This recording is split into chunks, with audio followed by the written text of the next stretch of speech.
Those cuts have come at a time of record oil consumption. Yeah, the U.S. and China are the two biggest consumers of oil, and we've got oil prices off to the races, moving higher even for West Texas Intermediate in Asia trading. And this raises fresh questions about whether rising oil prices will derail a lot of the central bank efforts around the globe to quash inflation. Now, you're looking at the technicals that have really been driving oil higher. It's called a golden cross.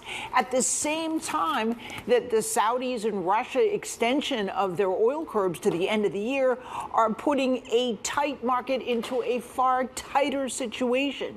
So that is another fundamental issue that oil prices are going higher. Note, though, that many technical analysts are looking at other gauges, such as the relative strength index, and that shows futures are near overbought territory, which could mean a pullback. But let's take a look at the 5-day charts. It looks nothing like a pullback. It is rising at a rapid rate. That's a 5-day chart for NYMEX. You see a similar pattern in the 5-day chart for Brent. And oil prices are up, the futures, some 30% since mid-June. So what you have is agencies like the IEA warning that continued supply cuts by the two OPEC leaders, referring to the Saudis and Russia, likely to create a significant supply shortfall and threaten further price volatility. And that report, of course, came a day after OPEC itself warned that the market is facing a deficit of more than 3 million barrels a day by next quarter.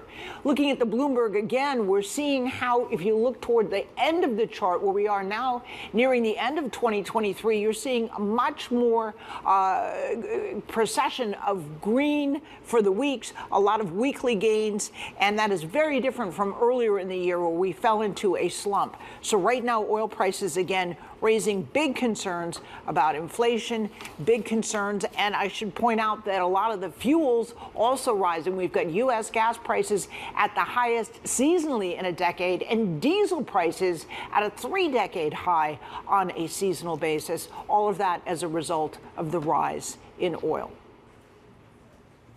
OPEC's top official, Sue, is warning against the abandonment of fossil fuels. Yeah, call it a war of words. You've got the Secretary General of OPEC Plus really hitting back at the IEA, which earlier had said that a lot of consumers toward the end of the decade, as demand levels out, are likely to, be more concerned about climate change, and that we could be seeing what they called the beginning of the end of the fossil fuel era.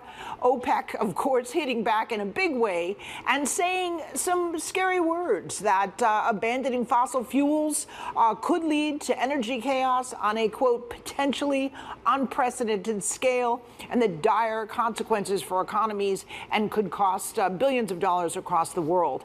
Again, it's not the first time the IEA and OPEC Plus have come into a clash. The IEA has been increasingly critical of OPEC Plus for cutting back on oil output and extending those cuts and creating the current supply squeeze we're at.